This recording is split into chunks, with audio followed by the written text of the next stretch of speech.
So kanina nga lamang po ay naganap na ang official and final weigh-in para sa inaabangang pangalawang laban sa professional boxing ni Jimwell Pacquiao, kung saan makakatapat niya ang 36 anyos na American boxer na si Derrick Gates. Pareho pong walang naging problema ang dalawa sa pagkuha ng tamang timbang, kaya naman tuloy na ang kanilang sagupaan bukas sa California. Pareho pong naghahangad na makatikim ng kauna-unahang panalo ang dalawang ito sa professional boxing. Gawa ng may record si Jimwell na 0 wins, 0 loss and 1 draw. Habang si Gates naman ay wala ding panalo at may isang talo. Ganun pa man ay kapansin-pansin na pinaghandaan talaga ni Jimwell ang laban na ito. Dahil mas batak ang kanyang pangangatawan ngayon kumpara sa una niyang laban 5 buwan pa lamang ang nakakalipas. Habang sa parehong event din na ito, ay makikita din natin na dedepensahan ng ating pambato na si IBF Minimum Weight World Champion Pedro Taduran ang kanyang world title belt kontra sa Mexican challenger na si Gustavo Perez.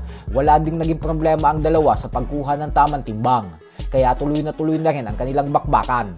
Kung sakaling maging matagumpay si Taduran sa laban na ito, ay susubukan niyang makipag-unification fight sa undefeated unified WBO, WBA and the Ring Magazine champion Oscar Collazo. Kaya suportahan po natin si Jimwell at Taduran sa kani-kanilang mga laban bukas. Pero syempre bago po yan ay huwag natin kakalimutan na mamayang hapon na din magaganap sa bansang Japan ang laban ni Marlon Tapales kontra sa kapwa niya former world champion Yukinori Oguni. Huwag din po natin yan papalampasin. Sa kabilang banda naman mga idol ay nabalita na nga po natin kahapon pa na hindi na muna matutuloy ang inaabangang bakbakan sa pagitan ni General Casimero at Luis Neri na siyang nakatakdasa ng ganapin sa April 18 sa bansang Kyrgyzstan. Ito ay nang dahil sa kasalukuyang kaguluhang nagaganap sa Middle East. Agad namang humingi ng tawad ang Japanese promoter na si Koki Kameda dahil kung sila lang umano ang masusunod ay ayaw daw talaga nilang ipostpone ang nasabing event. Pero napilitan umano sila gawa ng kailangan nilang masigurado ang kaligtasan ng bawat fighter na dadayo at lalaban sa nasabing bansa.